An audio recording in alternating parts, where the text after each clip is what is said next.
noticing, once again, I'm having a lot of trouble with another set of GMT's CDG style game with rolls. Now, I think there's a number of factors at play here. One of them is, and I've definitely harped on this, GMT has a style of rules that reminds me of one of many styles that Avalon Hill tried to use, and it never really worked all that well for Avalon Hill, and it seems to be spotty with GMT as well. Some developers can put together a game with a really good solid set of rules, some maybe less so. Okay. There's just not the kind of formal framework in place that, say, SPI has with their rule sets. Now, that's not going to catch everything, though. So I want to look into particularly why CDGs are troublesome to me. One is, I'm an old man. I mean, you know, my brain ain't what it used to be. And there's new concepts in CDGs. Another one is, every single CDG seems to have a whole slew of new concepts. This basic system, I mean, you know, the card to the number on the card to the events, all that's the same. But what's actually handled in the rule book is very, very different. How you convert spaces, how you get this, how you get that. And in some of them it's fairly complex. And I think it's hard for me to catch that. But I think I'm also approaching it poorly. Which is to say, I look at the game, and it looks like, I got this deck of cards, and that handles most of the special cases, and it should just say them on it.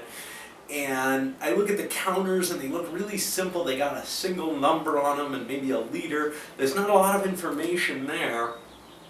But these games actually are a lot more complex than maybe I'm trying to approach them. Or, you know, so I think there's a problem there, is they look simple. And they're not as simple as they should be, or they're not as simple as I think they're going to be. I mean, there's no should be here. I like complex games. I just don't think I'm approaching these the same way that I approach, say, Third Reich, when I first opened that up. I noticed that when I open up the Musket and Pike series, I realized this is a heavy game, but I don't approach, and it's not that heavy, but I mean, you know, comparatively, my thought process is this is a serious war game. I have to pay some attention here. My thought with the CDGs is kind of, skimming through this, it looks like a light game. Because it really does kind of get that feel, but it isn't. And I think that's something I really have to kind of grind into my head. Maybe some of the earlier ones were, but the ones that I'm more likely to enjoy, I think, are a little bit more heavy and a little bit more complex. And I've got to treat them with the respect they deserve for that. Kind of related to that, these games have a lot of little special cases. It's not a matter of roll on an event chart and look something up and that's your special case. It's more, hey, this power works this way, and it's different from every other power in the game. So there's not like this smooth set of actions that's always the same, and you have a lot of choices in your actions. So I'm playing Sword of Rome right now, and you know, there's 4 different things that I can do with any given card, and that's a little different from a different game. Here I Stand has a different set of rules. I can use each action point individually. That's kind of more like the Twilight Struggle feel. There's a lot of differentiation between the systems in this, and it's not absolutely clear to me that that's the case when I open up the rulebook. I kind of think, oh, it's like these others. And they are very different, and that's hard to get through my head. Here's another one. I'm seeing a lot of new terminology in these. Now, there's obvious ones like ops points. Okay. You know, that's part of the language of the thing.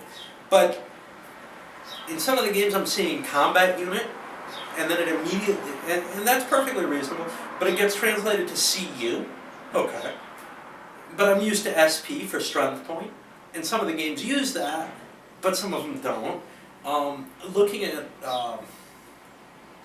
Clash of Monarchs, it's just filled with these little two-letter abbreviations, some of which aren't defined until you get deeper in. So there really ought to be a single format to cover. Okay, here's the glossary. It's where you expect it to be in all these games. They all have to be the same. And they follow this standard, so it's easy for someone to pick up. Once you learn not just the base rules and system, but once you learn the basic design for the rule book, it'll be similar every time you open it up. When I used to open up an SPI rule book, I knew. I got my list of counters here, I got my sequence of play, I got this, I got that. It may not be the best way to handle it on every single scenario, or on every single game, but you know what? The fact that it's always the same means that if I've learned one game, it's easier for me to learn every other. And this is the problem that Avalon Hill had with their kind of trying to stumble around looking for the perfect rule set. I feel like GMT's settled on a certain style. It always looks the same, but where I find things isn't always the same. So I think that kind of rigor would be very, very helpful. And I think sticking with the same terminology, this is like, very much like where I work. It's like software developers saying, we're going to make up our own standards kind of as we go for each project. Well, that's great. And if that's the only game you want to play, or if that's the only project you're ever going to work on, more power to you. But if a company wants to switch people around, or if a company wants players to be able to pick up more games because they like one, they got to standardize to some extent. Enough said. Anyway.